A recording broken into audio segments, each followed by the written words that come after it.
Buenos días, Dios les bendiga. Vamos a continuar con nuestro estudio del Evangelio de Mateo.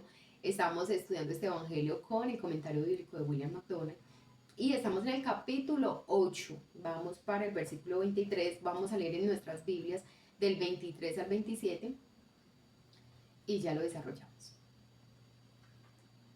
23 dice, y entrando él, es decir, el Señor Jesús, en la barca, sus discípulos le siguieron. Y he aquí que se levantó en el mar una tempestad tan grande que las olas cubrían la barca, pero él dormía. Y vinieron sus discípulos y le despertaron diciendo, Señor, sálvanos que perecemos. Él les dijo, ¿por qué teméis, hombres de poca fe? Entonces el Señor levantándose, reprendió a los vientos y al mar, y se hizo grande bonanza. Y los hombres se maravillaron diciendo, ¿qué hombre es este que aún los vientos y el mar le obedecen? Ay, se me pone la piel de gallina. Vamos a leer.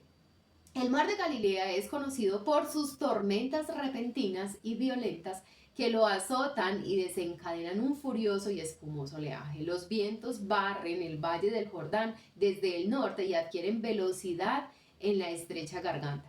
Cuando se abate sobre el mar, la navegación se vuelve extremadamente peligrosa. En esta ocasión Jesús estaba cruzando desde la orilla occidental hacia la oriental cuando se desató la tempestad. Él dormía en el bote. Estaba tranquilo el Señor cuando se desató la tempestad. Los aterrorizados discípulos lo despertaron con sus frenéticos gritos pidiendo ayuda. Habla bien de ellos que acudieron a la persona adecuada. Después de reprenderlos por su poca fe, reprendió a los vientos y al mar. Entonces sobrevino una gran calma y ellos se maravillaron de que incluso los elementos obedeciesen a su humilde pasajero. Qué poco comprendían que el creador y sustentador del universo estaba aquel día en la barca. Todos los discípulos se encuentran con tempestades.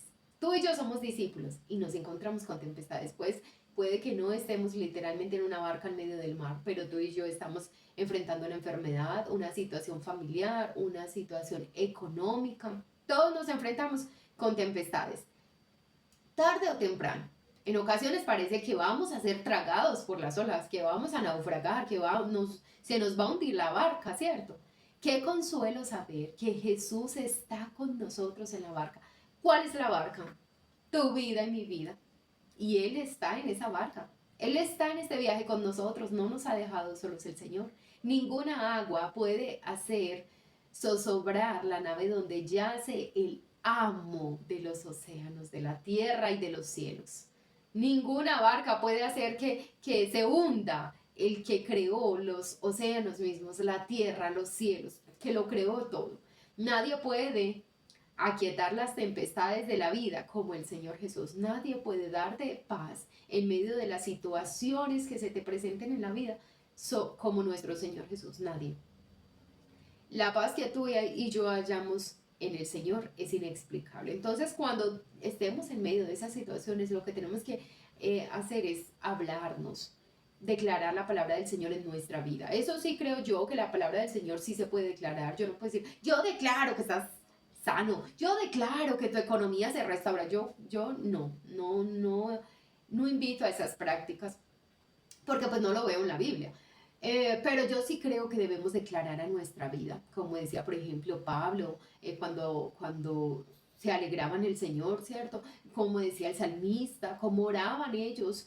Así yo creo que tú y yo sí podemos declarar la palabra en nuestra vida, a nuestras situaciones, a nuestra inquietud, a la inquietud de nuestra alma, nuestras preocupaciones. No, alma mía, descansa en tu Señor. Nuestro Señor no duerme, Él nos cuida todo el tiempo, no se ha cortado la mano del Señor para bendecirme. Entonces, eso es lo que tú y yo tenemos que hacer. Estar tranquilos en grande bonanza en medio de las tempestades, porque nuestro Señor está ahí en el timón, está en control. Versículo 28 al 34. Cuando llegó a la otra orilla, a la tierra de los Gadarenos, vinieron a su encuentro dos endemoniados que salían de los sepulcros, feroces en gran manera, tanto que nadie podía pasar por aquel camino.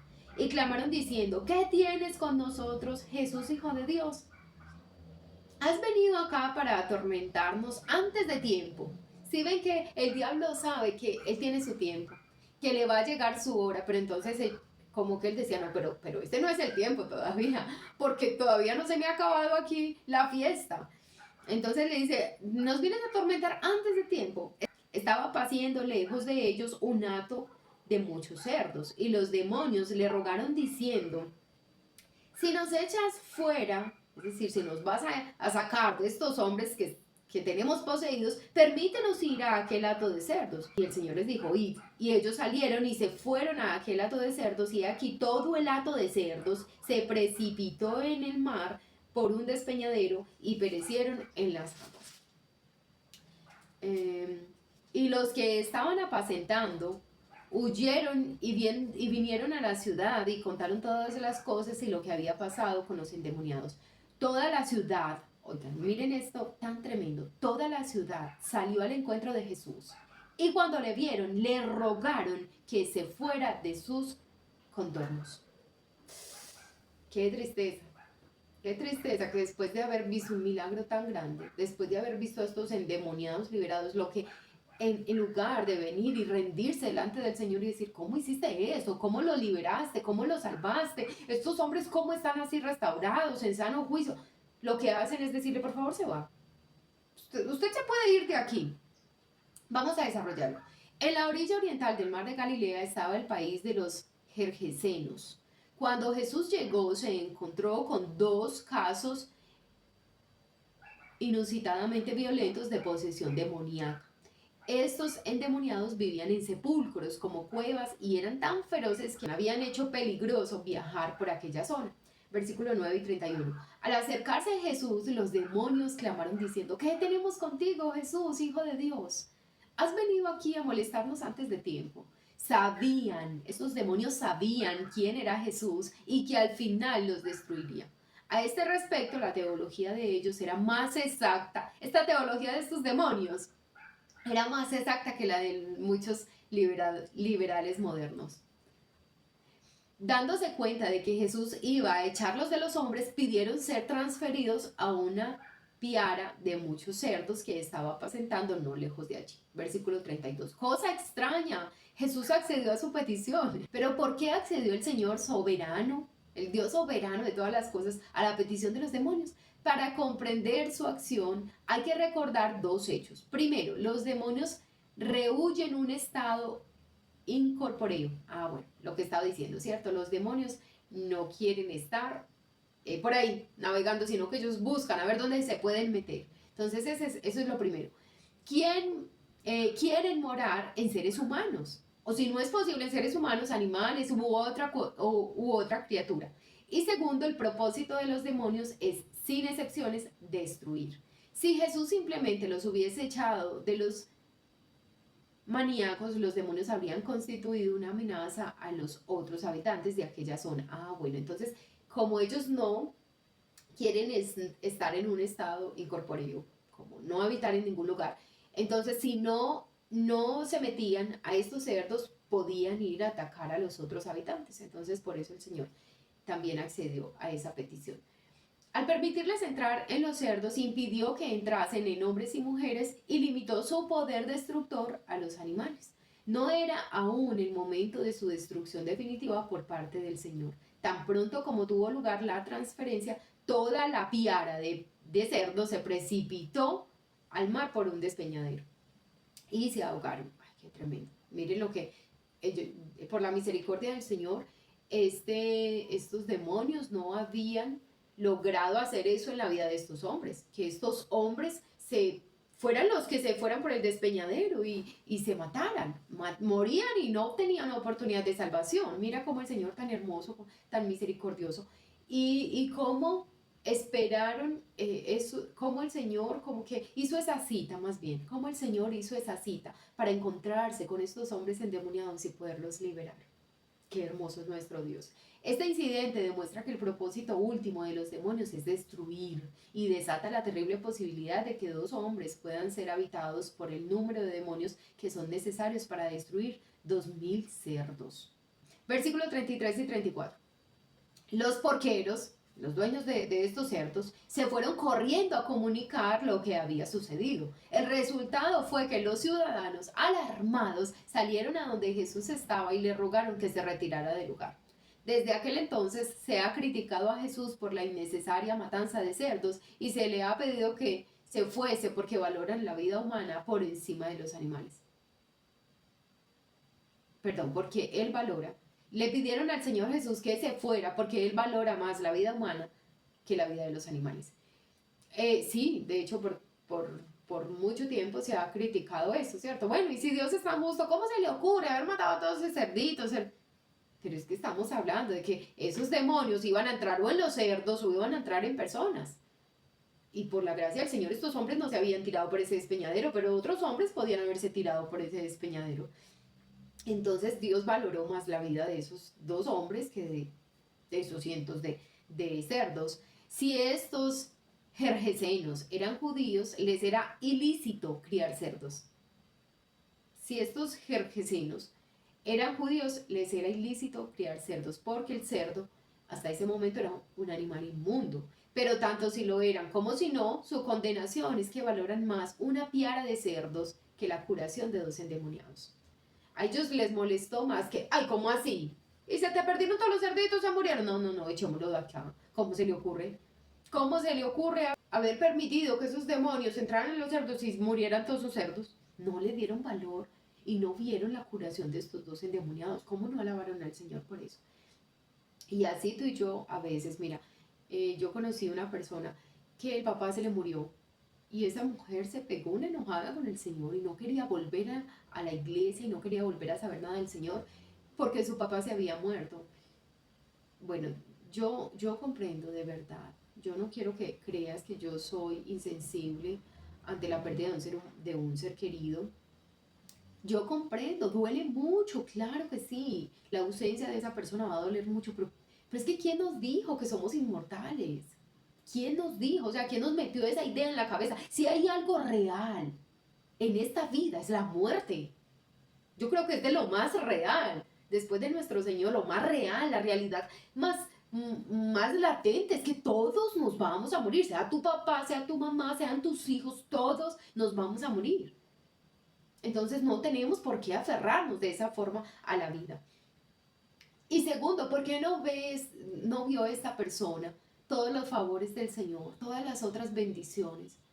Y solo vio esto, la muerte de este ser querido, y ya con eso se enoja. ¿Por qué no le da valor al resto de cosas? Así nos pasa, como estos hombres de Gadara, así nos pasa a nosotros. El Señor, algo pasa triste en nuestra vida, una situación difícil, y culpamos a Dios por eso, y nos enojamos con Dios por eso, y queremos alejarnos del Señor por eso, abandonar al Señor por eso, porque ¿por qué no vemos el resto que ha hecho el Señor? Lo bueno que ha sido el Señor. Para mí, mira, yo he aprendido en el Señor no dar por sentado lo que tengo, que hoy yo me pueda mover, que yo hoy pueda ver, que mis manos se muevan, mis pies, que yo respire, que la mitad de mi cuerpo funcione, que todo mi cuerpo funcione, que yo pueda hablarte hoy, yo no lo doy por sentado. Eso es un milagro que diariamente hace mi Señor. Que yo tenga el aire, que yo tenga una casa, que yo tenga una ropa para ponerme, alimento en mi mesa, yo no lo doy por sentado, es un milagro del Señor. Entonces, si algo difícil pasa en mi vida, yo también tengo que hacer una lista de todo lo bueno que pasa en mi vida, todas las bendiciones de las que disfruto. Tengo que poner esa balanza y te aseguro, por más difícil que sea lo que tú y yo estemos viviendo, la balanza siempre va a ser a favor de las bendiciones que nos ha dado el Señor. Han sido más las cosas buenas que tú y yo hemos recibido que las cosas malas. Y si recibimos cosas malas, debemos decir como Job, ¿recibiremos de Dios solo lo bueno? No, también lo malo, también lo difícil, también las lágrimas, esa es la vida. Entonces, démosle valor a lo que el Señor ha hecho, amén. Vamos para el capítulo 9. Vamos a leer del 1 al 8. Entonces, entrando Jesús en la barca, bueno, no me quieren.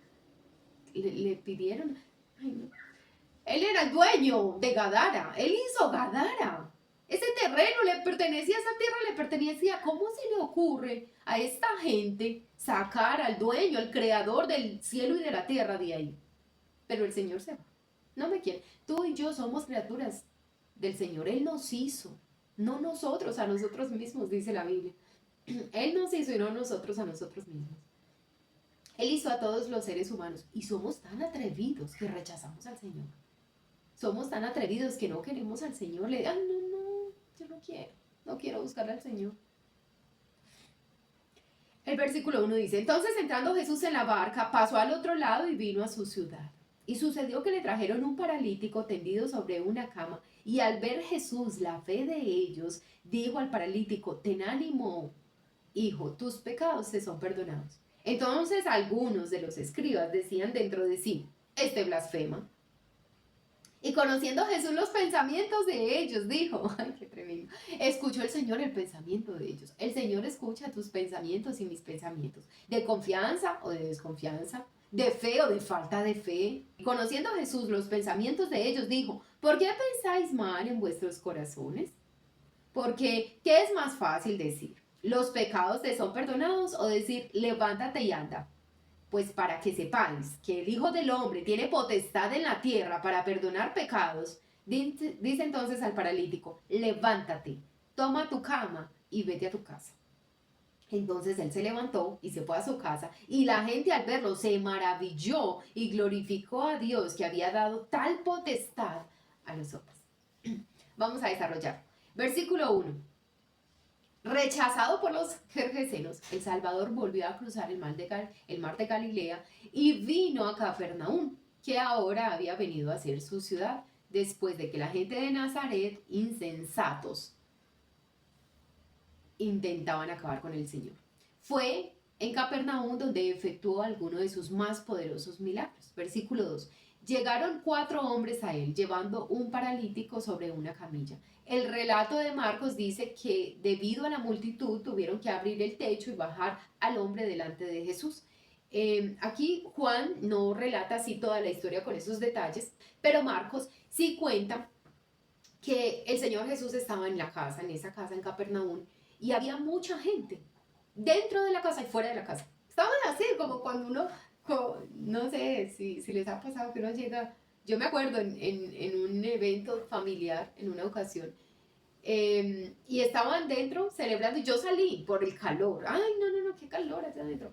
Y pasó algo, hicieron algo una actividad muy chévere y yo me la estaba perdiendo. Y yo era así por la ventana y por la puerta. Así estaba la gente ese día, tratando de mirar, a ver y escuchar la palabra del Señor. Entonces, 4 hombres tenían un amigo y ese hombre era paralítico. Entonces él estaba en una, yo me imagino que era como esas camillas que hoy se usan, ¿cierto? Que los paramédicos usan. Entonces llevaban al amigo ahí, ay, ven la casa. No se podía entrar. Fuera de la casa, dentro de la casa no es imposible. Entonces lo que hacen es subirse al techo y subir al amigo al techo.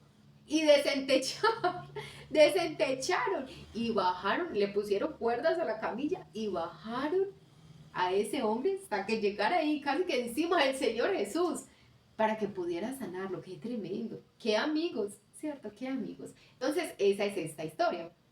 Cuando el Señor Jesús vio que estos hombres van desentechando, pues yo me imagino que le caía como polvo al Señor y toca parar la enseñanza y esperar a que estos desentechen y bajen al hombre. Y cuando el Señor ve esa fe de estos hombres, qué confianza, qué seguridad de que es que si está delante del Señor, Él le va a sanar. Tenemos que ponerlo delante del Señor para que pueda ser sano. Entonces dice que cuando Jesús vio la fe de ellos, ¿sí ves que la fe sí se ve? La fe se nota. Yo recuerdo la historia de Ana.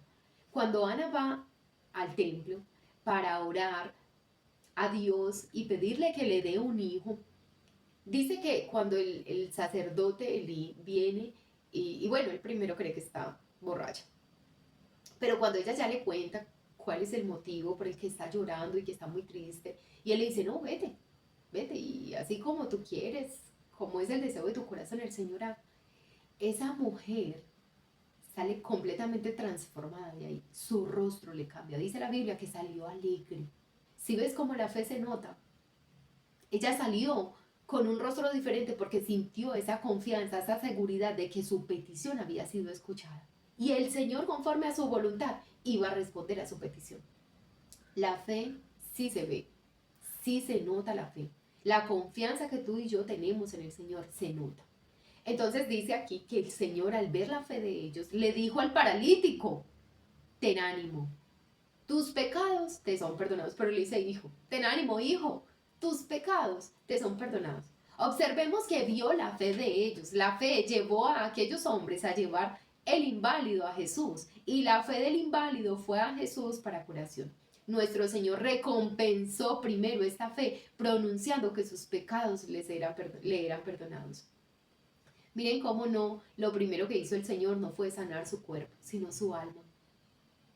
¿Qué tal si a ese hombre le quedaba 1 minuto de vida, 2 minutos, 2 horas, 3 horas de vida? Lo primero que hizo el Señor fue sanar su alma. Pues si vino aquí delante de mí, hicieron todo este esfuerzo y él accedió a eso, se podía caer de ese techo, ¿cómo lo iban a subir? Si él accedió a eso, es que realmente cree en mi poder, en la capacidad que tengo para sanarlo, y no solo su cuerpo, su alma. Entonces lo primero que hizo fue sanar su corazón, sanar su alma, redimirlo de la vida de pecado. Entonces el Señor perdona sus pecados. Y el gran sanador eliminó la causa antes de tratar los síntomas. Dio la bendición más grande en primer lugar. Esto suscita la cuestión de si Cristo jamás sanó a alguna persona sin también impartir la salvación. Yo creo que es lo primero que el Señor quiere hacer. Recuerdo una historia de unos leprosos. Creo que eran 10 leprosos. Y el Señor sana a esos leprosos. Ellos están clamando y el Señor los sana. Ellos se van a presentarse. ¿Recuerdan lo que leímos? Creo que fue ayer, antier, del leproso que el Señor sanó y le dijo: ve y preséntate al sacerdote, ¿cierto? Entonces, estos leprosos, como estaban aislados de la sociedad, al ser sanados tenían que presentarse delante del sacerdote para que el sacerdote diera el diagnóstico y dijera: están sanos, sí, realmente están sanos, podían volver a su casa. Y dice la Biblia que ellos se van, los leprosos se van, y en el camino van siendo sanados, pero solo uno se devuelve. El Señor quería no solo sanar su cuerpo, salvarlos, claro que sí, darles la sanidad a su corazón, pero solo uno accede a eso. Los otros de: ay, no, con que me sane está bien, ya, no, está bien, ya me curó, ya está bien, ahí nos vemos. Pero el otro no, el otro se ve sano y dice: ¿qué es esto?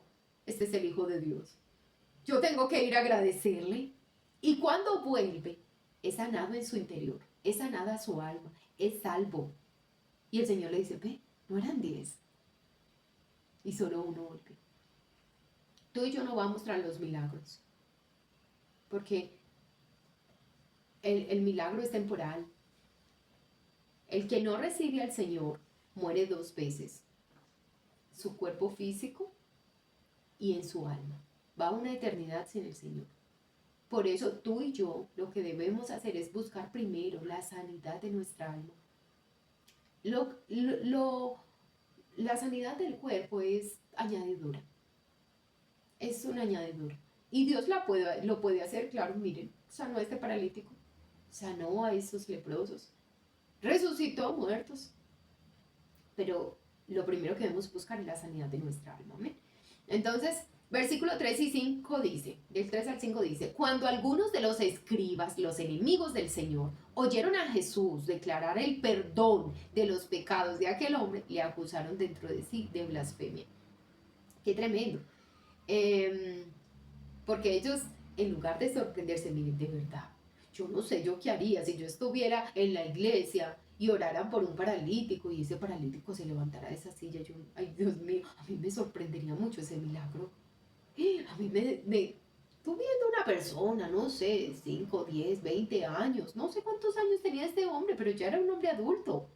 Y verlo paralítico, y viene el Señor Jesús y le dice que le perdona los pecados, que lo restaura. De pronto era una persona amargada, que le perdona los pecados y después lo sana. Y estos hombres, en lugar de dar gloria al Señor, lo que hacen es blasfemar al Señor, decir: no, este es un blasfemo, este se quiere hacer aquí pasar por Dios. Pero dentro de sí lo decía, no tenían el valor para expresarlo, no tenían el valor para decir: ay, ¿usted cómo se le ocurre hacer eso? A fin de cuentas, solamente Dios puede perdonar pecados, y no estaban dispuestos a recibirle como Dios. El omnisciente Señor Jesús leyó sus pensamientos. los reprendió por las maldades que cavilaban en sus corazones de incredulidad. Y luego les preguntó qué sería más fácil decir: los pecados te son perdonados, o decir levántate y anda. En realidad es tan fácil decir una cosa como la otra, pero ¿cuál es más fácil de hacer? Ambas son humanamente imposibles. El Señor les hizo esa pregunta para decir: a ver, ¿quién es capaz aquí de decir, o tus pecados te son perdonados, o levántate de esa cama, levántate de ese lecho? Nadie. Los dos son igual de imposibles para los hombres, pero los resultados del primer mandamiento no son visibles, mientras que los efectos del segundo son inmediatamente patentes. Versículos 6 y 7. A fin de demostrar a los escribas que tenía autoridad o potestad en la tierra, tanto para perdonar pecados, y que por ello le deberían honrar como Dios, como para sanar un cuerpo, y también por eso deberían honrarle como Dios, Jesús descendió a darle un milagro que pudiesen ver ellos. Algo que ellos no podían ver, que era la sanidad de su alma. Y por eso dijeron: el Señor es un blasfemo. El Señor iba a hacer ahora un milagro que ellos sí podían ver. A ver cómo iban a reaccionar. Volviéndose al paralítico, le dijo: levántate, toma tu camilla y vete a tu casa. Cuando las multitudes le vieron dirigiéndose a su casa, cargando su camilla, se sintieron embargados de unos sentimientos encontrados: temor, maravilla. Sintieron miedo ante la presencia de una visitación evidentemente sobrenatural. Glorificaron a Dios, que había dado tal potestad a los hombres, pero perdieron completamente de vista la significación del milagro. La curación visible del paralítico tenía el propósito de confirmar que los pecados de aquel hombre habían sido perdonados. Un milagro invisible. Por medio de esto habrían podido darse cuenta de que no habían sido testigos de una demostración de Dios dando potestad a hombres, sino de la presencia misma de Dios entre ellos, en la persona del Señor Jesús, pero no lo comprendieron. En cuanto a los escribas, sabemos por acontecimientos posteriores que quedaron más endurecidos e incrédulos y llenos de odio. Entonces aquí la gente se maravilló por un milagro visible, pero nadie yo creo que nadie le dijo: ay, ¿qué se siente ser salvo? ¿Qué se siente haber sido perdonado por el Señor? No. Ay, ¿cómo fue que quedaste sanado? Porque el milagro interior no nos sorprende tanto. El milagro, sí, la salvación no nos sorprende tanto. Ah, se salvo. Eso no nos llama mucho la atención, nos llama la atención es lo externo. Pero las dos cosas testificaban de que el mismo Hijo de Dios estaba entre ellos, con tanto poder para sanar el cuerpo físico, como tal poder de perdonar pecados y salvar a una persona. Y los escribas no creo que se hayan maravillado por ninguna de las dos. Como dice aquí, por actitudes posteriores que tuvieron los escribas, nos damos cuenta que se endurecieron. Miren, es muy tremendo. Cada milagro del Señor endurecía más a los escribas y a los fariseos. Los llenaba más de odio, más de celos por el Señor. Es impresionante. Versículo 9 al 13. Pasando Jesús de allí, vio a un hombre llamado Mateo, que estaba sentado al banco de los tributos públicos, y le dijo: sígueme. Y él se levantó y le siguió. Ay, a mí esta historia me dan ganas de llorar. En la serie de Jesús, viendo el llamamiento de Mateo, yo creo que ese Mateo, ¿saben quién era? ¿Recuerdan la historia de que había un fariseo en la sinagoga orando y diciendo: Señor, yo ayuno 2 veces a la semana, doy diezmos de todo? Y se jactaba de lo que hacía. Pero por allá atrás había un publicano que se daba golpes en el pecho y decía: Señor, sé propicio a mi pecado. Yo creo que Mateo era ese recaudador de impuestos, ese publicano. Y entonces en la escena muestran que el Señor llega y ve a Mateo, y la cara de Mateo es como admiración, es como ese respeto, esa reverencia, pero también es como: yo soy tan indigno de ti. Mateo, siendo judío, era enemigo del pueblo de Israel, porque él cobraba al pueblo de Israel impuestos para dar a los romanos. Entonces, como que lo miraba y: yo no soy digno de ti. Pero el Señor le dice: Mateo, conociendo el corazón, Mateo, sígueme. Y Mateo no le importó dejar su trabajo, su reconocimiento, su puesto, o pensar: ¿y qué van a decir de mí los judíos? Este que era enemigo del pueblo judío, que nos cobraba impuestos, y ahora es que arrepentido. Y ahora es que haciendo, ¿cómo es que dicen? El diablo haciendo hostias. A él no le importó todos los prejuicios y no le importó cómo su pueblo y cómo los romanos lo iban a señalar. Oigan, ¿cómo se le ocurre dejar un puestazo de esos por irse a seguir a Jesús? ¿Usted cómo se le ocurre? No le importó. No le importó qué iba a decir su esposa. Quizás su esposa estaba acomodada, bien contenta con todas esas comodidades y riquezas que tenían por él ser un recaudador de impuestos. No le importó su puesto, su nombre, su fama, no le importó nada. El Señor le dijo, Mateo, sígueme. Y este hombre lo dejó todo y lo siguió. Qué tremendo. Si ves cómo no es más fácil para él, no era más fácil para ellos que lo es para nosotros. No, es que ahora para nosotros es más difícil, no.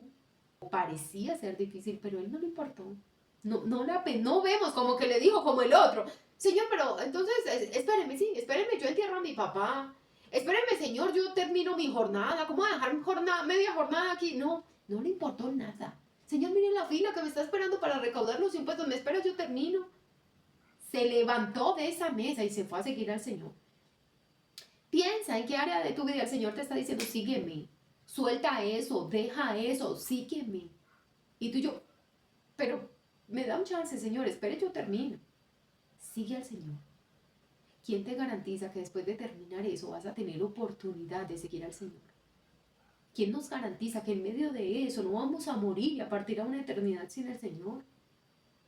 Y si ya eres salvo, que no te vas a perder, ¿quién te garantiza que vas a tener la oportunidad después de servir al Señor? Que es el mayor privilegio de un ser humano. Servir a nuestro Señor en esta tierra. Nadie te lo garantiza.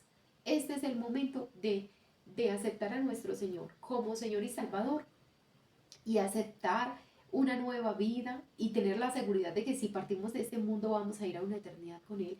Y si ya eres salvo, esta es la oportunidad de servir al Señor desde donde estés, en lo que estés haciendo. Este es el momento para poner lo que nos queda de fuerza, lo que nos queda de ánimo, de años, de tiempo, ponerlo al servicio del Señor. Este es el momento. Entonces, damos gloria al Señor por su palabra. Qué bueno es saber que el creador de todas las cosas está en nuestra barca, no importa la tempestad que se nos presente. Qué bueno es saber que el Señor nos llama a pesar de nuestra condición. No vino a llamar a los fariseos ni a los escribas, a los líderes religiosos. Obviamente a todos quería salvar, pero como ellos le rechazaron, Él vino por los más necesitados, un enemigo del pueblo judío, unos pescadores, sencillos pescadores, así por ti y por mí. Gloria al Señor por eso, muchas gracias por estar acá. Dios te bendiga. Y bueno, mañana nos vemos con la ayuda del Señor.